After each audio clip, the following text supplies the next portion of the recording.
एक मजबूत गठबंधन तैयार करके 2024 में बीजेपी को रोकने का मतलब कि देश के संविधान और लोकतंत्र को बचाना। कांग्रेस पार्टी ने इस चुनाव में गठबंधन के दलों को, इंडिया गठबंधन के दलों को जिस तरह से अपमानित किया और जिस तरह से नेताओं के खिलाफ अशब्दों का प्रयोग हुआ, उससे ये स्पष्ट संदेश चला गया कि भारतीय जनता पार्टी के खिलाफ जो एक गोलबंदी बनी थी वो गोलबंदी खत्म हो गई है।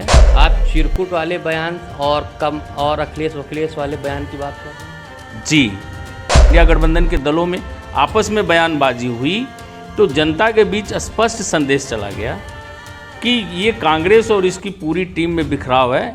भारतीय जनता पार्टी का अपना संगठन और अपना जो उसका कल्चर है संगठन की, वो मजबूती से जनता के बीच मैसेज देने में कामयाब हो गया। 2024 लोकसभा चुनाव से पहले 5 राज्यों के विधानसभा चुनाव हुए थे, जिसमें आज 4 राज्यों के नतीजे आ रहे हैं और लगभग जो नतीजे हैं वो स्पष्ट भी हो चुके हैं। बहुत चर्चा थी कि 4 में से ज़्यादातर पे माना जा रहा था, चारों पे क्लीन स्वीप कांग्रेस पार्टी करेगी, जिससे इंडिया गठबंधन मजबूत होगा। लेकिन नतीजे आने के बाद में ऐसा लगा कि कांग्रेस तो हाशिए पर चली गई और कांग्रेस किसी तरह तेलंगाना बचाते हुए और अपनी जहां पे उसकी सरकार थी राजस्थान और मध्य प्रदेश और छत्तीसगढ़, उसे भी वो गंवा चुकी है। अब इस पर हम बात करने के लिए हमारे साथ में समाजवादी पार्टी के सहयोगी दल जनवादी पार्टी सोशलिस्ट के राष्ट्रीय अध्यक्ष संजय जी चौहान हैं। हम इनसे बात करेंगे कि आखिर कैसे कांग्रेस का जो पलड़ा है वो उल्टा हो गया। जहां बात हो रही थी कि कांग्रेस एक तरफा जीत रही है, वहां कांग्रेस के साथ खेला कैसे हो गया। जी बहुत बहुत स्वागत है आपका। धन्यवाद। कैसे हो गया सर? आप लोग तो चाहते रहे होंगे कि कांग्रेस जीत जाए, इंडिया गठबंधन मजबूत होगा उससे, लेकिन ये तो कुछ उल्टा हो गया सर। देखिए, कांग्रेस जो इंडिया अलायंस तैयार हुआ उसमें सबसे मजबूत दल था, इसलिए सबसे बड़ी जिम्मेदारी कांग्रेस की थी कि प्रदेश के, देश के सभी छोटे दलों को जो उस गठबंधन में थे उन्हें सम्मान दे करके मजबूती से बीजेपी के खिलाफ चुनाव लड़ना। कांग्रेस पार्टी ने इस चुनाव में गठबंधन के दलों को, इंडिया गठबंधन के दलों को जिस तरह से अपमानित किया और जिस तरह से नेताओं के खिलाफ अशब्दों का प्रयोग हुआ, उससे ये स्पष्ट संदेश चला गया कि भारतीय जनता पार्टी के खिलाफ जो एक गोलबंदी बनी थी वो गोलबंदी खत्म हो गई है।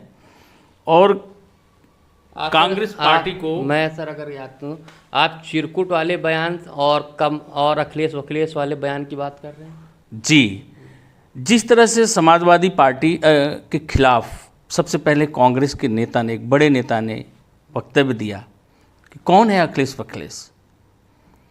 जो समाजवादी पार्टी कभी मध्य प्रदेश में 10-10 सीटें जीता करती थी, एक बड़ा वोट बैंक है वहाँ यादव समाज का, तो जो समाज पूरी तरह से अखिलेश जी के नेतृत्व में खड़ा होकर के कांग्रेस को मदद करने वाला था मध्य प्रदेश में, एक अच्छा वोट बैंक है वहाँ भी यादवों का, वो वोट बैंक रिएक्ट कर गया कांग्रेस से और कांग्रेस की हराने वाली राजनीति में शामिल हो गया और इसका एक बड़ा इम्पैक्ट गया। और जो चुनाव के दौरान कांग्रेस और उसके सहयोगी दलों, जो इंडिया गठबंधन के दलों में आपस में बयानबाजी हुई तो जनता के बीच स्पष्ट संदेश चला गया कि ये कांग्रेस और इसकी पूरी टीम में बिखराव है। भारतीय जनता पार्टी का अपना संगठन और अपना जो उसका कल्चर है संगठन की, वो मजबूती से जनता के बीच मैसेज देने में कामयाब हो गया कि हम पूरी तरह से संगठित होकर के चुनाव लड़ रहे हैं और हम मजबूत हैं, और वो जनता को भरोसा देने में कामयाब। समाजवादी पार्टी लड़ तो गई थी चुनाव, तो जो यादव वोट बैंक आप बात करें, वोट तो सपा पर शिफ्ट होना चाहिए था, तो भाजपा पर कैसे शिफ्ट हो गया सर? मध्य प्रदेश में चुनाव सरकार बनाने की कांग्रेस लड़ रही थी, समाजवादी पार्टी नहीं लड़ रही थी। और समाजवादी पार्टी अपने अस्तित्व की लड़ाई तो लड़ रही थी ना। समाजवादी पार्टी का जो वोट बैंक था वो कॉन्टिन्यूअस झारखंड मध्य प्रदेश की राजनीति में देखेंगे तो वो बीजेपी का एक मजबूत कैडर था। अखिलेश जी के जाने पर भी, अखिलेश जी मजबूती से चुनाव लड़ रहे थे, वो कैडर अखिलेश जी के साथ खड़ा हुआ होता।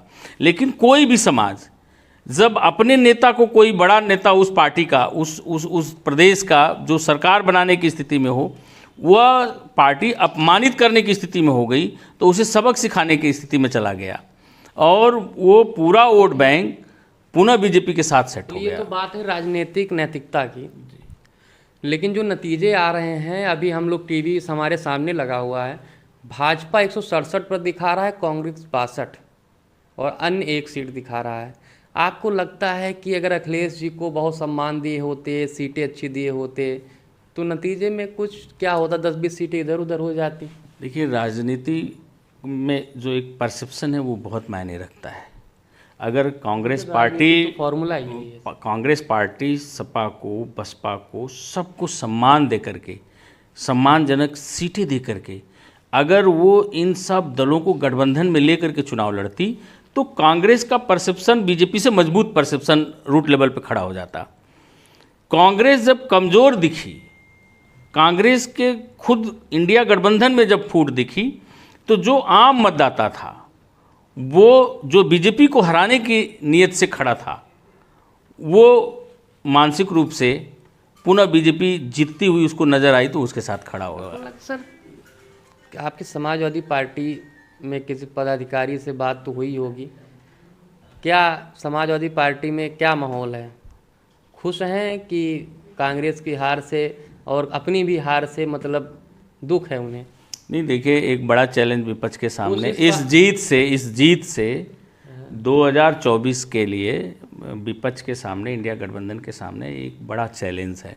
और इसको दूसरी दृष्टि से भी अगर आप देखें तो निश्चित तौर पर भारतीय जनता पार्टी ने इस स्टेटों को जीती है, तो हो सकता है बीजेपी की यही जीत 2024 में हार की बुनियाद बन सकती है, यदि विपक्ष का गठबंधन ईमानदारी से इकट्ठा होकर के सारे उन वोटरों को यह बताने में कामयाब हो जाए कि हम बीजेपी से मुकम्मल लड़ने के लिए खड़े हो गए हैं और हम एक है और एक होकर के मजबूत लड़ रहे हैं। और कांग्रेस पार्टी बड़ी पार्टी है, सरकार देश में उसको बनानी है, तो क्षेत्रीय दलों को जो जिस स्टेट में मजबूत दल है, जैसे यूपी में अगर कांग्रेस ये चाहे कि हम अखिलेश यादव को अंडर एस्टिमेट करके कोई बड़ा रिजल्ट ले लें तो वो संभव नहीं है, लेकिन कांग्रेस पार्टी अखिलेश जी के साथ खड़ी होकर के बीजेपी के खिलाफ एक मजबूत लड़ाई लड़ सकता है। और मैं समझता हूं कि अब इस विषय पर भी कांग्रेस सोचने के लिए मजबूर होगी, और यदि कांग्रेस ने सही ढंग से सभी स्टेटों के क्षेत्रीय दलों से सामंजस्य बना करके इंडिया गठबंधन की आंतरिक शक्ति को मजबूत कर लिया तो बीजेपी के सामने 2024 में एक बड़ा चैलेंज होगा।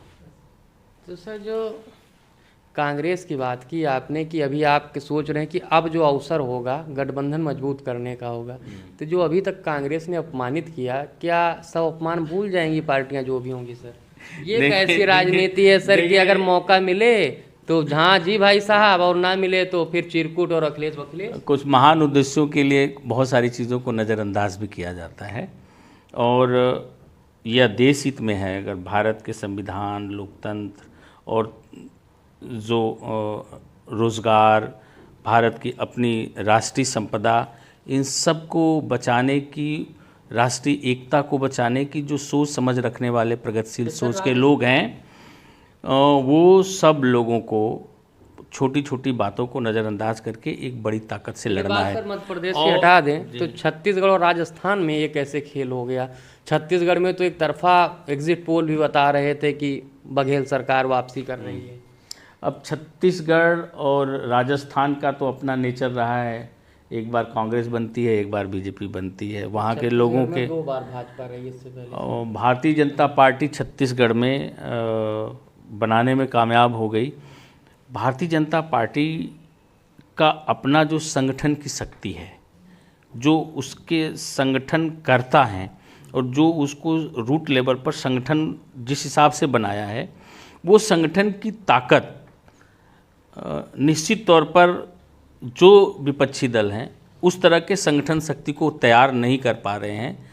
बीजेपी के खिलाफ माहौल रहते हुए भी बीजेपी जीत जा रही है। हमने 2022 में देखा है उत्तर प्रदेश में किसी एंगल्स पे नहीं लग रहा था कि बीजेपी आ रही है, लेकिन बीजेपी का जो बूथ लेवल तक का जो संगठन था वो इतनी स्ट्रांगली काम कर रहा था कि उस पर विपक्ष नज़र ही नहीं गई विपक्ष की।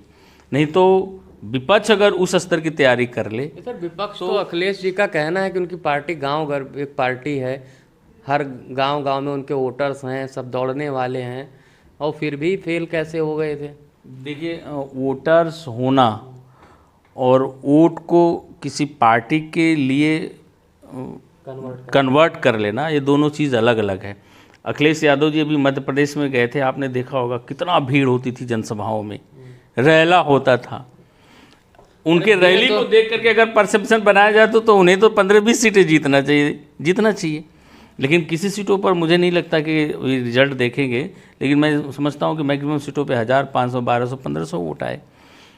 तो मैं जहाँ तक समझता हूँ भाई कि जो लोग, जैसे ये देश को जिस तरफ बीजेपी लेकर के जा रही है, जैसे भारतीय संसद है, हमारे लोकतंत्र का मंदिर है, और जहाँ डेमोक्रेसी है वहाँ राजदंड का कोई स्थान नहीं हो सकता। दोनों दो विपरीत विचारधाराएं हैं, लेकिन देश के प्रधानमंत्री संसद के अंदर राजदंड स्थापित किया।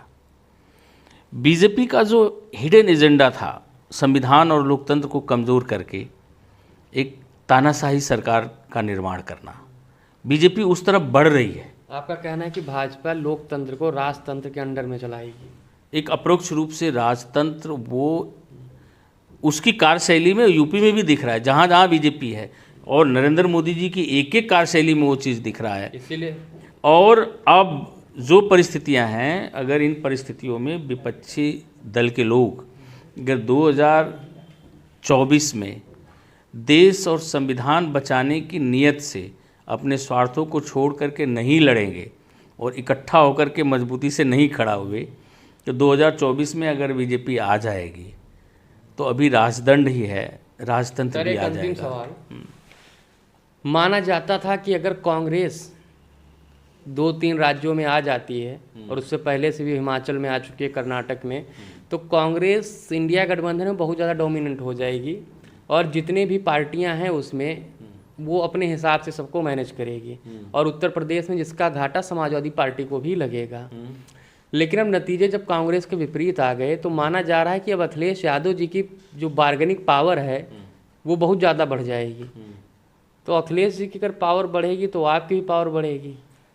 तो आप लगभग कितनी सीटों पर मांग करने वाले हैं अखिलेश जी से? वो तो कह रहे हैं 60-65 पर लड़ेंगे, आप भी तो कुछ मांग रहे होंगे। देखिए, 2019 के लोकसभा के चुनाव में सपा बसपा का गठबंधन था, तब भी हमें 1 सीट मिली थी, हम चंदौली से लड़े थे। और आने वाला जो 2024 के लोकसभा का चुनाव है, निश्चित तौर पर हम लोगों को सीटें मिलेगी ही। हमारा जो लक्ष्य है, हमारा लक्ष्य बीजेपी के खिलाफ एक मजबूत गठबंधन तैयार करके 2024 में बीजेपी को रोकना। बीजेपी को रोकने का मतलब कि देश के संविधान और लोकतंत्र को बचाना, और उस नियत से हम लोग राजनीति कर रहे हैं। गठबंधन में सिर्फ फुटबॉल देखते हुए आज आप नैतिकता पर जो चल रहे हैं, आपके साथ कितने दल आए जिनके 5-6 विधायक हैं, किसी के 8-10 विधायक हैं, किसी 1-2 सांसद हैं। आपको लगता है जो बड़ी पार्टियां हैं अपनी ज़रूरत पे मतलब मैनेज कर लेती हैं, बाद में धोखा दे देती हैं, और जो छोटे दलें हैं उनको नैतिकता सिखाते हुए? नहीं, अगर आदमी नैतिक, चरित्रवान और अपने विज़न और अपने दर्शन पर मजबूती से खड़ा है, तो आज नहीं कल निश्चित तौर पर उसके साथ लोग खड़े होंगे। हम एक विचारधारा की पॉलिटिक्स करते हैं, जैसे समाजवाद है, साम्यवाद है, वैसे जनवाद भी एक राजनीतिक विचारधारा है। साम्यवाद, कम्युनिज्म, सोशलिज्म के बाद डेमोनिज्म एक पॉलिटिकल विचारधारा, एक राजनीतिक सिद्धांत है, और हमारी विचारधारा आरएसएस की विचारधारा से मेल नहीं खाती, तो इसलिए हम उनके साथ नहीं खड़े हैं। और हमारी विचारधारा में, क्योंकि हम अभी इस काबिल नहीं हैं कि हम उनसे लड़ लेंगे, तो जो उनसे लड़ रहा है उनके साथ खिलाफ खड़े होकर के उनके खिलाफ लड़ रहे हैं।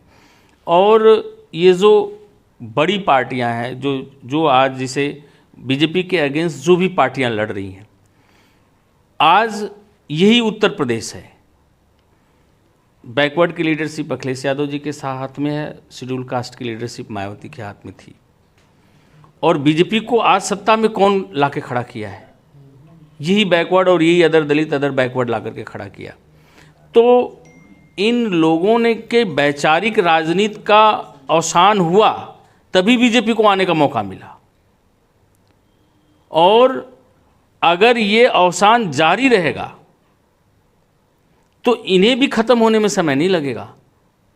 जो पार्टी 4-4 बार इस प्रदेश में सरकार बनाई हो, जिसका एक मजबूत देश लेवल पे संगठन हो, उस पार्टी का एक विधायक जीता है, और कैसे जीता है वो भी आप जानते हैं। तो विचारधारा मरेगी तो पार्टी को मरने में थोड़ा समय लगेगा, लेकिन मर ही जाएगी। तो सुना आपने, संजय चौहान जी का साफ कहना है कि कांग्रेस के डोमिनेंट पॉलिटिकल एटीट्यूड की वजह से नतीजों में उलटफेर हुआ है, और अगर ये इस चीज़ को सुधारेंगे नहीं तो धीरे धीरे उनका पतन, कांग्रेस का पतन ही होना है। और अगर कांग्रेस को सरकार बनानी है 2024 में, तो जितने भी छोटे छोटे क्षेत्रीय दल हैं उनको साथ में लें, बड़ा दिल दिखाएं और मिली जुली रणनीति के साथ में भाजपा का मुकाबला करें। साथ में संजय जी ने अपनी पार्टी को लेकर स्टैंड क्लियर किया कि वह विचार पर विश्वास रखते हैं, सीटों पर विश्वास नहीं रखते हैं। उनका मतलब है जिस दिन लोगों में अपना मैसेज आप दे दोगे, उस दिन सत्ता अपने आप बदल जाएगी और लोग आपको चाहने लगेंगे। कैमरामैन साकेत के साथ मैं रमन मिश्रा, NDTV भारत, लखनऊ।